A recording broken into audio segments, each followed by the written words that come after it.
Greetings. My name is Danielle Lennon, and I serve as the Secondary Social Studies Specialist. I want to pause and simply say thank you for working with all the changes in social studies this year. Shout out to Tracy Babb, who has been an amazing collaborator. Let's dive right in. Lots of changes have taken place in social studies this year. This is the most updated information from DPI.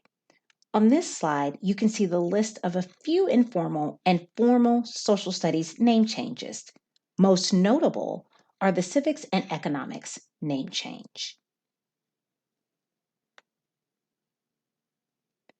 Grades 6 through 8 social studies courses will still be required as in past years. Schools may offer high school credit for world history.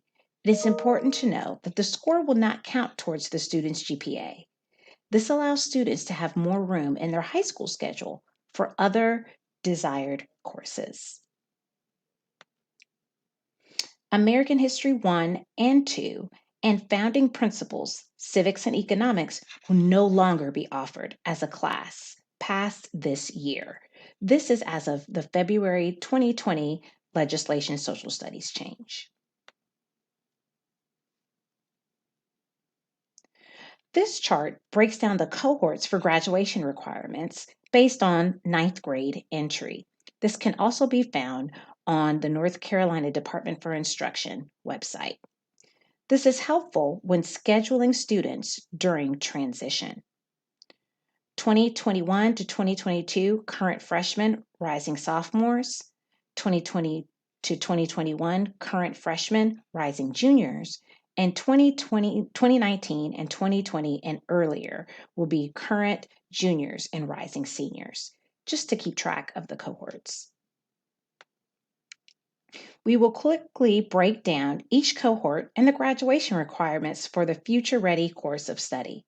For current freshmen, rising sophomores, and 2022-2023, the 4 credits listed are required for graduation. It is highly recommended that students follow the cadence suggested by DPI, but there is flexibility for students as needed. It is, however, important to try to keep EPF in the junior and senior year, unless you are on an IB school schedule, which we'll talk more about later.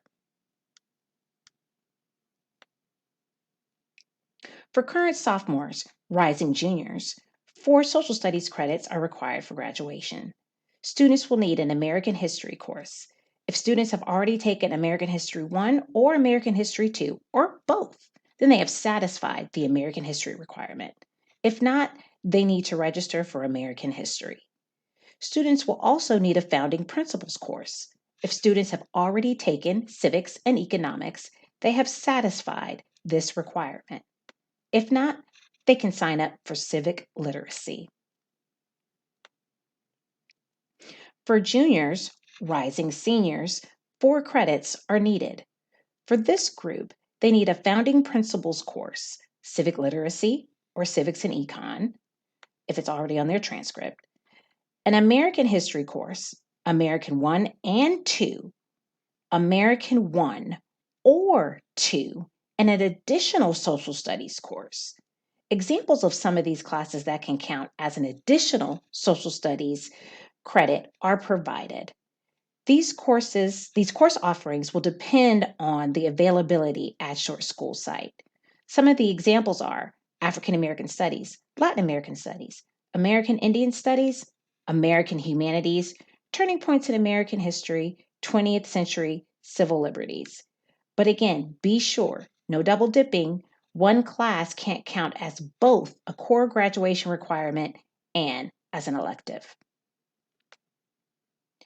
For the IB program, MYP 9th grade will take Civic Literacy, 10th, Economics and Personal Finance, 11th, History of the Americas 1, and grade 12, History of the Americas 2.